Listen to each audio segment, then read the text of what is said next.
Good morning, folks.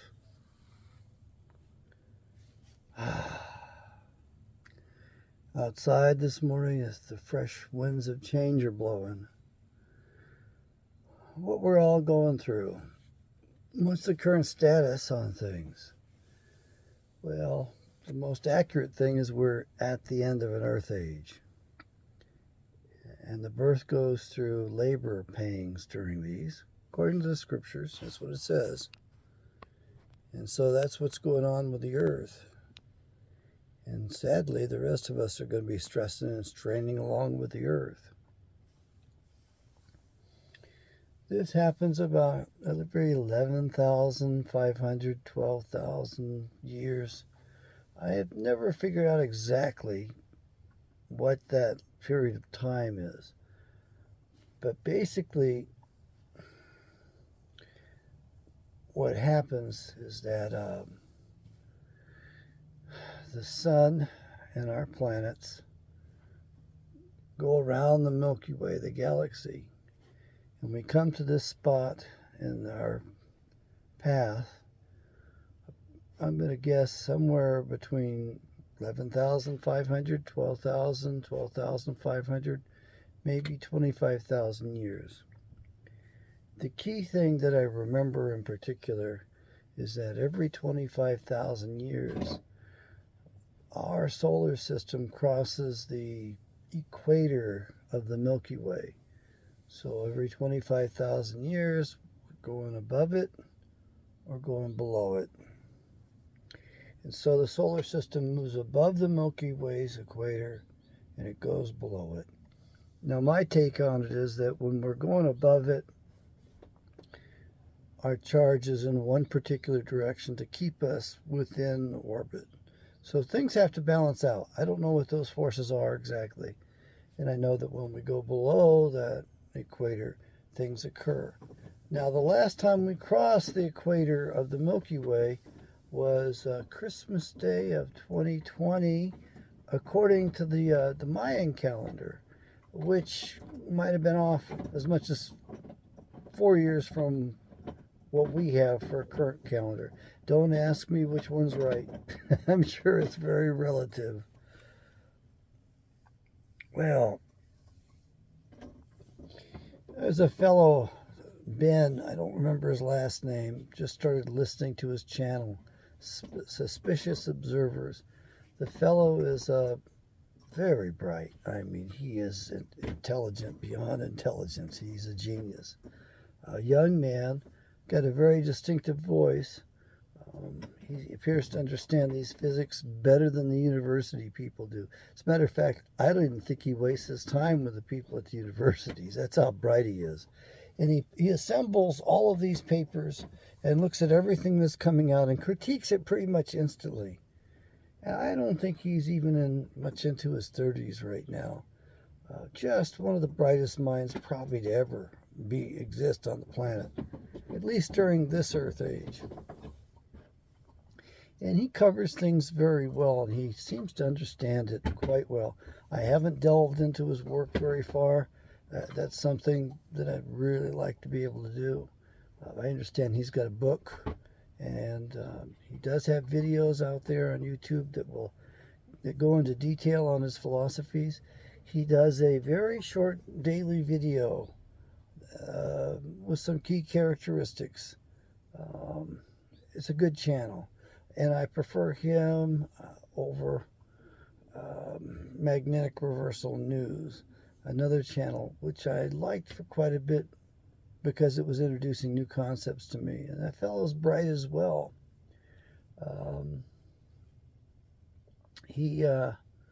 I don't think he's nearly as bright, though. I don't think he understands nearly as much. But he's quite good. He mostly goes into the old writings, the old artwork, the old inscriptions that have been left behind from previous humans to us.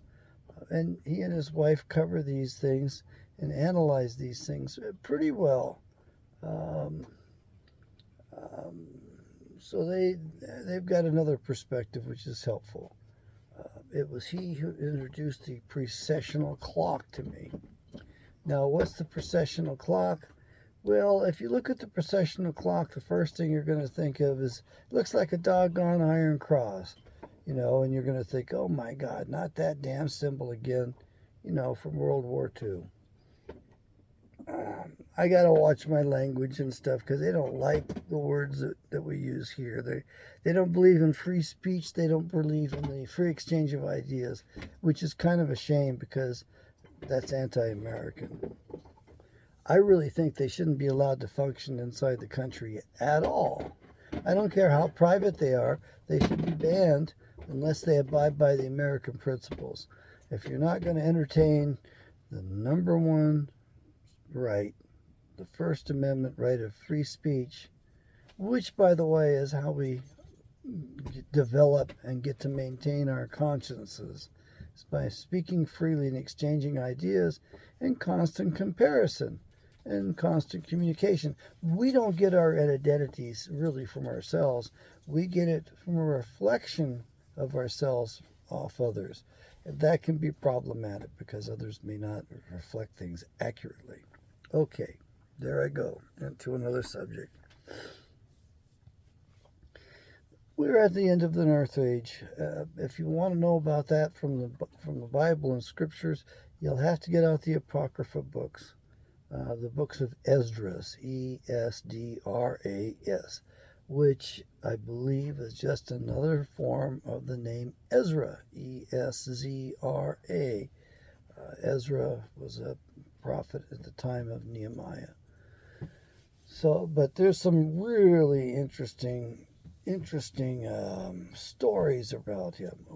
One is the number of books that he rewrote or recreated or restored from the Bible. They varies according to the version of the apocryphal books you read. If you read the original King James, it gives you one number. If you read the New Revised Standard Version, it gives you a whole different set of numbers. So those are kind of wild. The numbers differ so wildly. But he rewrote or preserved who knows how many books, 70, some I think one says 144 in there. Just don't know what's accurate. We don't get people that study the Apocrypha nearly as much as we have people that study the Bible, which is as it should be. You want to spend your time in the Bible, mostly on the Bible. Those are the texts that are most confirmed, most reliable, most authentic. And we've done that by the archaeological finds where we find the old plates, like for the book of Isaiah. I think we found some porcelain plates that were much older than the manuscripts we had on hand, and it would be darned if it wasn't the same thing. Years separating those two. So we are at the end of an Earth Age. So all of this stuff that's going on that we puny humans are doing on the planet and to each other may come to an abrupt end here because the Earth may step in and intervene. Of course, that would mean Yahweh's design, his grand design, is at work and is successful in recycling the Earth. That's the way I look at it. I don't know what your perspective is, but that's my perspective. And so we've been through this many times before. And if you look at the precessional clock, and you can go to my blog and search for it there, and that's Giving Psychology Away, you'll see a graphic picture, the one that's used. Now, I will put a warning up. I don't know who developed this design, who designed this up. And remember that God didn't come and deliver that to us, that some human being developed that after a lot of thought and study. I've got one older brother who tells me it's in error, that it's wrong. And he says it doesn't take into account the 13th constellation. Now, the 13th constellation was very important to Nostradamus. Nostradamus used astrology to do his soothsaying, his prophecies. And he said there were 13 houses, 13 different signs that he used. as opposed to, or compared and contrasted to the simple 12 houses and 12 signs that are dominant in the astrological world. Now, I'm not too big on astrology. I think it's kind of hocus pocus. I don't really care to go reading it, because what I found is I start living according to it and being limited by it, and it's just not very accurate. I got into doing my own birth chart one time, a long time ago, and years later I realized that I was living by the thing, and I had it wrong. I don't think I had the right time. There seems to be something to that, to astrology. We have been in the age of Pisces. It's an age noted for deception. And we're coming into the age of Aquarius, an age that's supposed to be noted for communication, enlightenment, truth. So we're coming into that, going from Pisces. And we may have left Pisces. I don't know what the date would be of that, or maybe we're about to go through it, and it's going to be a rip-roaring time, quite literally, on the surface of the earth. So we're all facing that. So in that, we are all together. This other bullshit is bullshit. But what's happening to the earth is real big. And in case you want to know, the way to confirm what's happening to the earth is to look at the other planets that are in our system. And we'll find that some of those things are going through drastic shifts in gravitational fields, shifts in climate. Again, that's not caused by man. It's not anthropomorphological climate change. It's the way the solar system was set up, and the sun controls it all. It's the way the universe was set up, actually. The galaxy, the universe. It's hard to say where the mechanics begin and end in this whole thing. Our understanding sure begins and ends probably mostly with the Milky Way galaxy.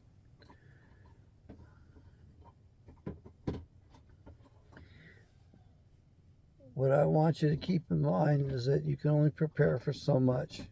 The catastrophes that I believe we are about to experience, we can't prepare for.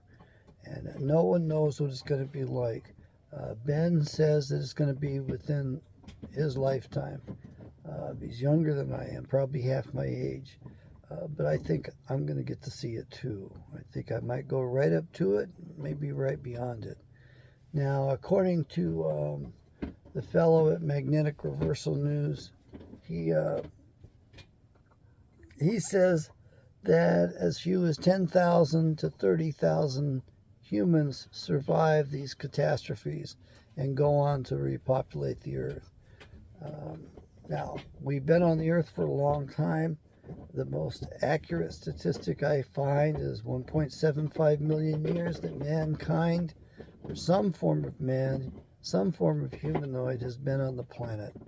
Now, that's a lot longer than the 5,000 years that everybody ascribes and attributes and mistranslates the Bible as, well, the Bible says creation happened just at this time, 5,000, 6,000 years ago. Bishop Ussher studied that and came up with a year for the creation of the earth. However, we believe that Bishop Ussher did come up with the proper year, but not for the creation of the earth, but instead for the fall of Adam. I don't like calling it the fall of Adam. It kind of irks me in a way. We know that the woman was deceived, the man was not. We know that the woman transgressed, and then she introduced the transgression to the man. We know some things, but we don't know much about what we know. So keep that with an open mind. So, Ben, a suspicious observer in comparison and contrast to Magnetic Reversal News, says that 10 to 50% of us may get whacked during this next climate change, do you want to call it? No, let's say, I want to call it regeneration of the earth, recycling of the earth, destruction of the earth, and the rebirth of the earth. So anywhere from 10 to 50% of the current population of the world is not going to make it through that transition. 50% is pretty good odds, pretty good survival numbers for continuing on the species, plural, of humanoid on the planet. I don't give a damn what you say. We aren't different races. We're different species. I think that's more accurate, and there's more basis for calling us species than there is races. Races was a term that was highlighted in particular by one of those communist bastards to wage warfare. It is very accurate right now because they've got us divided on us. They've got us thinking along those lines instead of along the lines of species.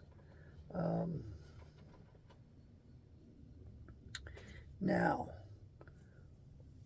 what the evidence for these Earth ages? They're in the mountain ranges. They're in the geological record. You can see that pretty clear as one drives across Navajo area or gets into the Grand Canyon. You'll see the different layers of strata in the rocks. So that's your geological record right there. That's your evidence. And you will see layers that appear to be white, and those are the approximate Earth ages right there. And I consider that about 20. Those occur perhaps every 12,000, 25,000 years. You'll get white limestone rock, and that's the aftermath of the flood. That's the evidence of the flood or the mud flood, water flood, volcanic lava floods. But every fifth layer is dark basalt rock. Now, what's that from? Well, I believe that's when the volcanics kick ass and just wreak havoc across the planet. And I guess we could call it a grand reset. And that's approximately every 125,000 years.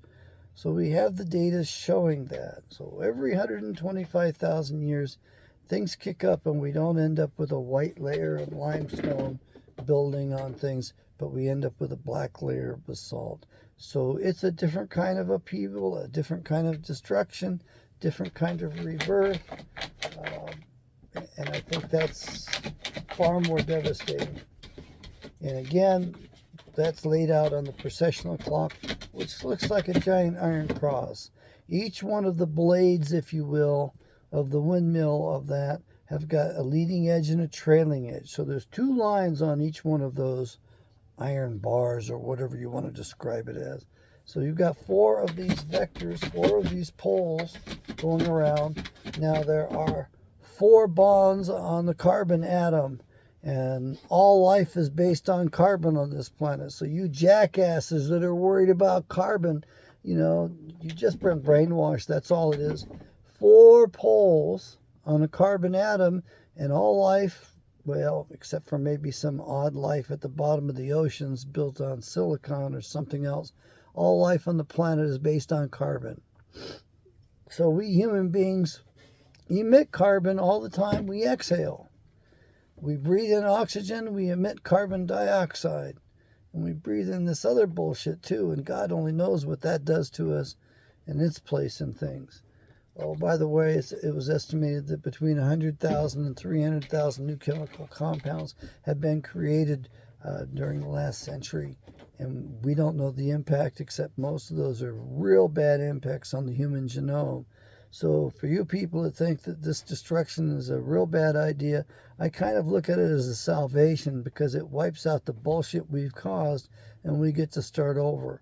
And it neutralizes this stuff. Ocean water and lava, hot lava, will change things drastically. It will sterilize things. It will clean things up, neutralize things greatly. And if you're wondering how many civilizations have been here before, or where the evidence of them is, most of it's at the bottom of the Pacific Ocean. If that was to come up, or the waters were to disappear, you would see the evidence of recent civilizations more advanced than our own. Okay, what we're living in this particular period is kind of a dark age in comparison to some of the previous Earth ages and previous civilizations. Yeah, she likes to play in the morning. She's doing all right. But think I am too. She's just really demanding of attention, very loving. And I can't wait till she's out of that cage all the time. The crate, the kennel, the box. She's comfortable in there. She knows it's her own space. And then she can mind her P's and Q's and put her teeth into what's in there and not into my furniture and not eat the carpet up on me. This breed is very destructive when left to their own resources. They want to be entertained. They want your constant attention. They want the contact. They got to have a job, basically. Come to think of it, I think that's the way we are too. We got to have a job. We have to have a reason to exist. Raison d'existence. We have to have a purpose in life. And I think when we're children, we all ask that same question. Well, we ask two questions. Where do we come from? And then, what's the purpose of life? And then finally we'll ask, what's our purpose? So my purpose, I believe, is to survive and to pass on the knowledge that I can. Particularly in the United States of America, because I believe that we're going to be going through I think we're already in our Civil War. I think it's going to get pretty violent and pretty bloody pretty damn soon. Too many visions have been had about this particular time, and I think the Earth gets to do its stuff at the same darn time, which of course will dominate everything, and it might make us, the Earth, a continent breaking off and all of the aftermath of that on the surface of the planet, which would be absolutely catastrophic no matter how small a piece of the continent broke off and wherever it was on the surface of the planet. That would make the rest of us pay attention and give up this fighting that we have between ourselves, among ourselves, this infighting and all of that. It's pretty bad, you got to admit. It's pretty bad. Now, we're all in this together at this point. There's been a lot of people with visions, a lot of prophecies written about this time.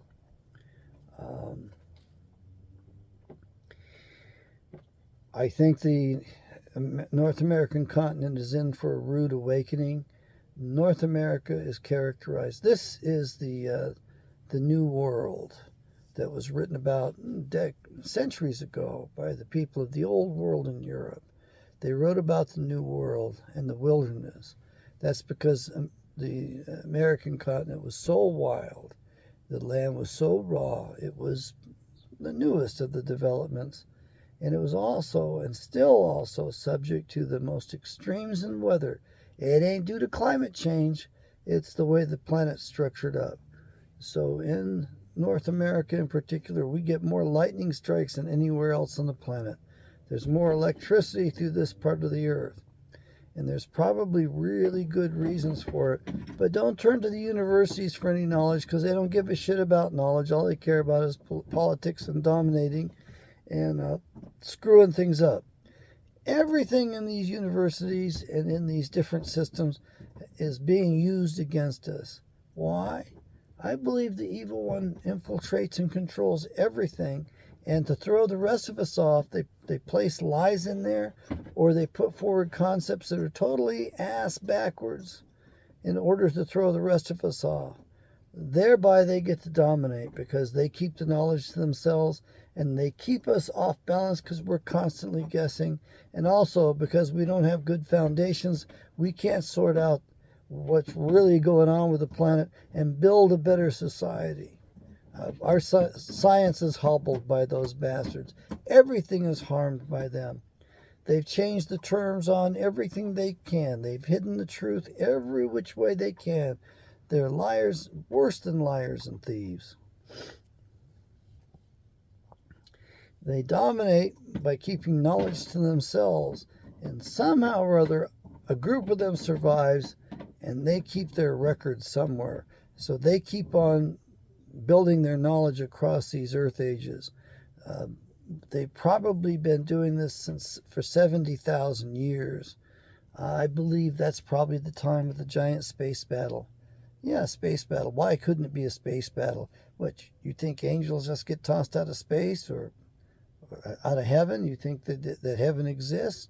Well, why not there? Why not it being a space battle? Okay, that would be the heavens, would it not? Well, Wesley Swift tracked them down to approximately 70,000 years ago. Actually, he mentioned 50,000, and it was teacher Ray Bonzo through James Wigstrom came up with 70,000 years. And this appears to be corresponding with the Chinese record. The Chinese have the oldest records, and it appears as though the Chinese documented the arrival of the white devils and the black woolly-haired ones. The Chinese in their written records say that the black woolly-haired ones never appeared until the arrival of the white devils. Now, that's the term that they use for Caucasian. So you want to talk about racism and discrimination, then look to the Chinese record. However, might there not be some truth to the Chinese record? Hold on, I'm not saying Caucasians are white devils. I'm not saying that. I'm saying might that not correspond to the appearance of a larger Caucasoid, of a dominant Caucasoid, of a fallen angel maybe. Those were fallen angels, aliens. They were larger than the Enosh or Enoshwi. Now the Bible has 4 terms for man that have been translated man. The words are Enosh, Enoshwi. You can look these up in Strong's Concordance. And then we have Adam, Adam. So there's 2 versions of spelling of each of those 2 categories. And the Enosh or Enoshwi are the earthy men. Those were the men that have been on the planet for approximately 1.75 million years. So those dudes were here first. That's all there is to it. It's not a big deal. That's just a fact. Adamkind was placed here later. And we know placed because that's in the book of Job. And I believe that we're the late arrivals. And I believe it's pretty recent. Maybe 6,000 years. Certainly that length of time. But probably more like 25,000 years. And where I come up with that statistic was from a Time magazine article. And remember, the CIA publishes all of this stuff. That's the biggest publisher in the world. So we really can't trust anything that's published because the CIA is into it. We can't get the truth out of them ever. There was a skeleton found in South America. And the skeleton raised a lot of havoc. Big ruckus over the skeleton. Why? Well, it wasn't exactly a Mongoloid, a Mongolian, or Native American. It wasn't an Asiatic. It wasn't a skull shape from them. It wasn't descendant of the Mongolian species. It was a Caucasoid. It was a Caucasian. Now, what's a white dude doing in South America 25,000 years ago? The continent was discovered in less time than that, right? It didn't exist until we discovered it, right? No. We know better than that. And what's it doing all the way down in South America, deep into South America at that? Not in the northern parts of South America, but in the southern parts of South America. Well, we don't know. 25,000 years they dated the skeleton. Oh, and I love this. They did a recreation, an artist recreation, and I believe that when they do this, they use clay. I think they build a model of the skull, and then they use clay to build up what they think the face would have looked like, the skin and all that on the structure of the skull. And they had this white bald-headed guy. I don't think he had any hair on his head at all. And guess who it looked like? Jean-Luc Picard, the famous actor from Star Wars, or Star Trek, rather. Wow. So Jean-Luc Picard was here 25,000 years ago. No, but for some reason it resembled him. Who knows how they set that one up and made that occur? Nothing happens by accident. Nothing happens by mistake on this planet. The bad guys control things so well. They set it all up. Now, these evil ones, these white devils, arrived 70,000 years ago.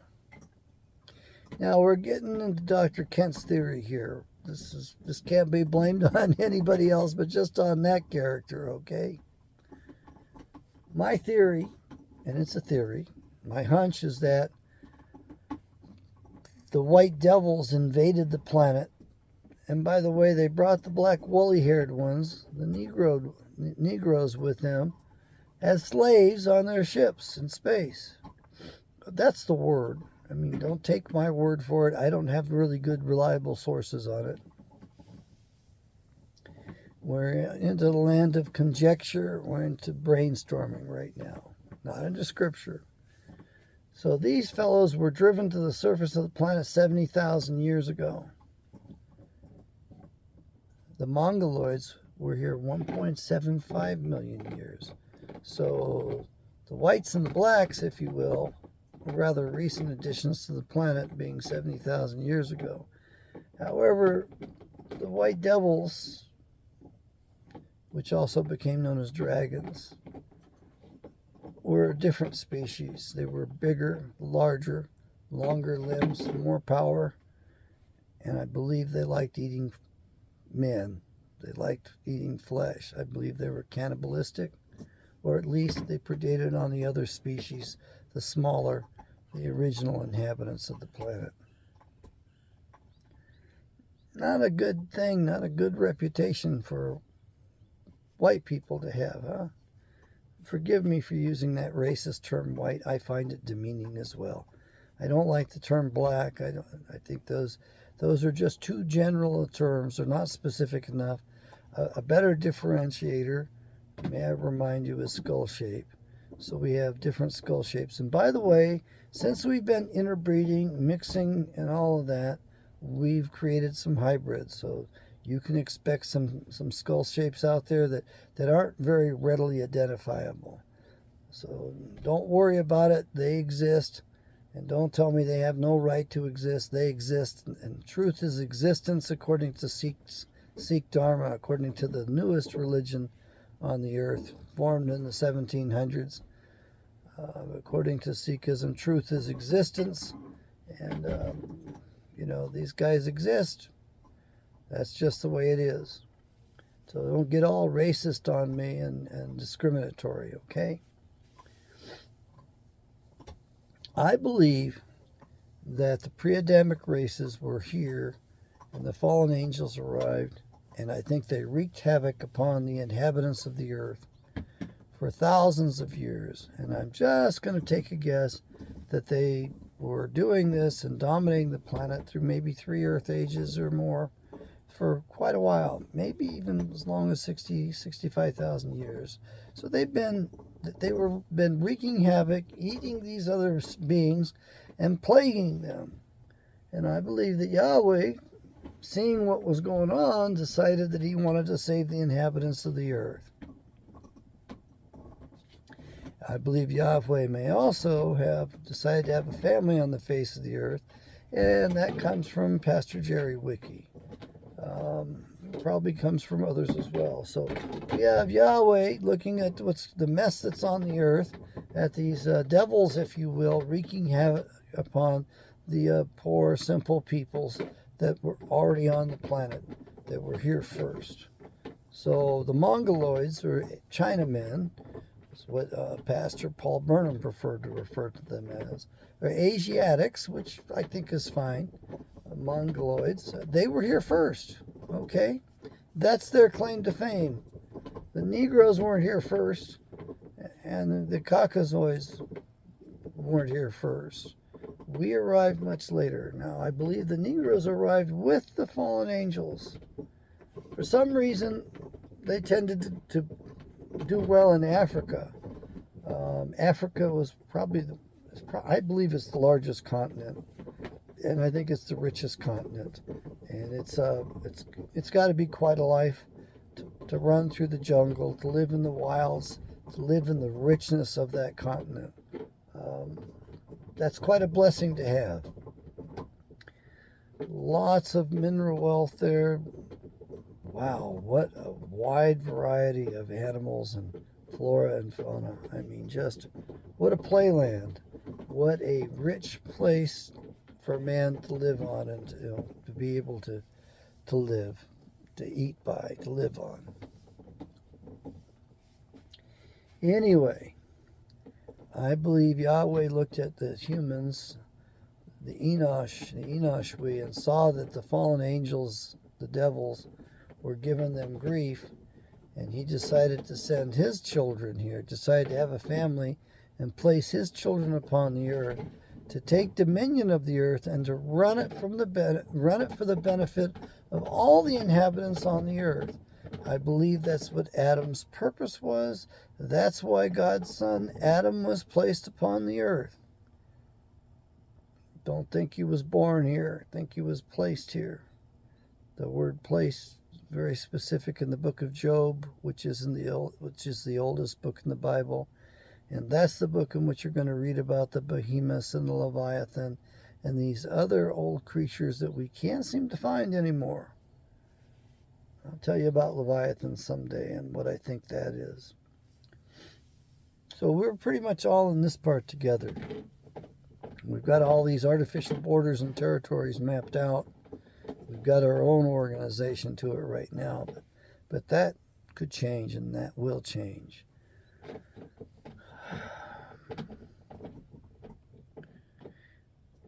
What I think we're going to undergo is the breaking off of a part of the continent. And if I had to guess what part of the continent was going to break off, I would have to say that Yahweh is going to baptize Los Angeles and take Hollywood with it. It's going to break off and go into the ocean.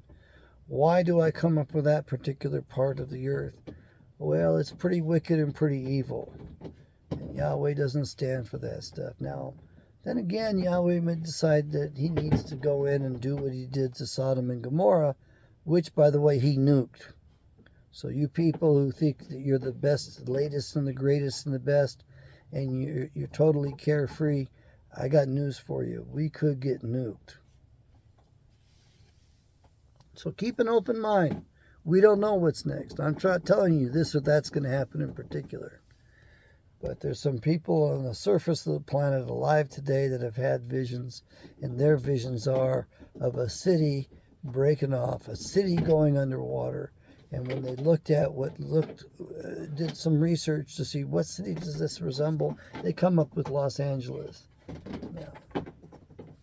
And we know about the San Andreas Fault, and we know about the other vaults that are the Cascadia Vault that's out in the ocean a bit further that will probably go first, touching off the San Andreas. Or who knows, maybe the Soviets get to initiate that earthquake for us with that undersea missile that's so rapid, that's so destructive.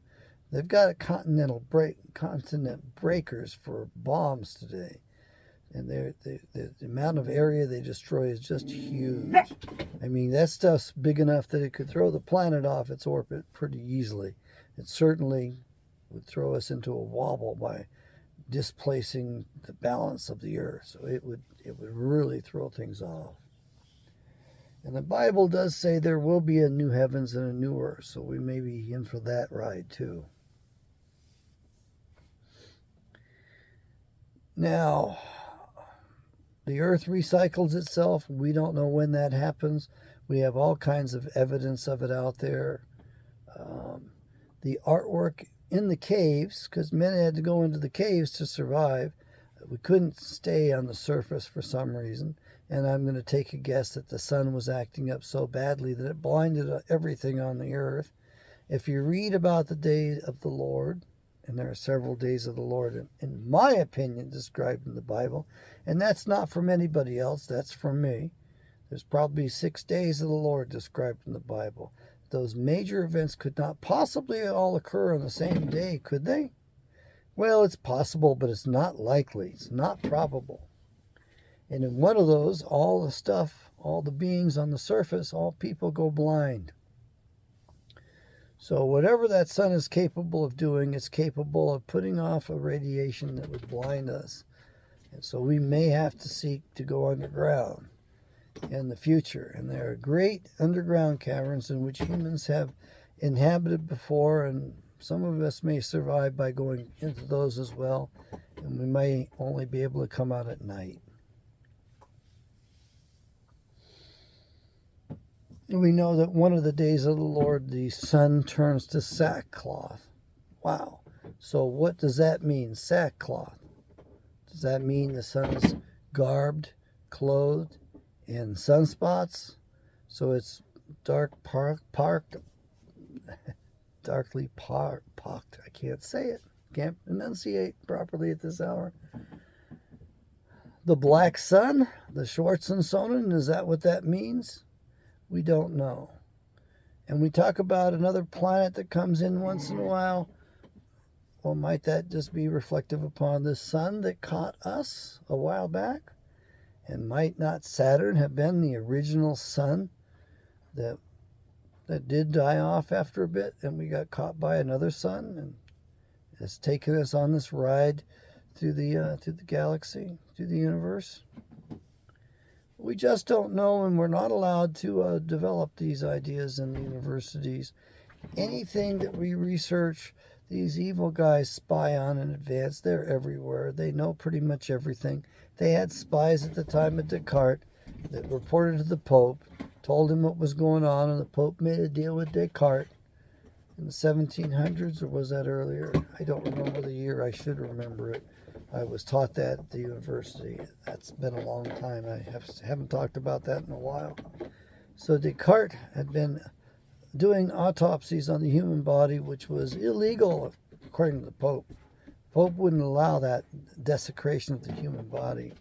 Well, he would hire people to go, grave diggers to go and kite the bodies, swipe these bodies for him, and he would use different dyes and stuff and dissect these bodies to map out the human being. And by the way, he started with cats, and he mapped out the nervous system of a cat first.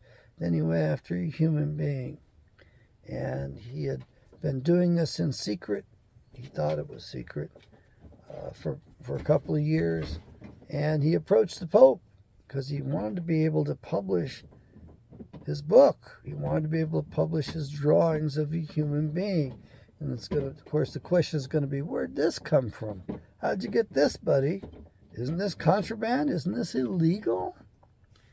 So Descartes appeared before the Pope. Don't ask me which Pope it was. I was told that name too. And the Pope already knew what Descartes was coming for. So the Pope just basically kind of played dumb, ignorant.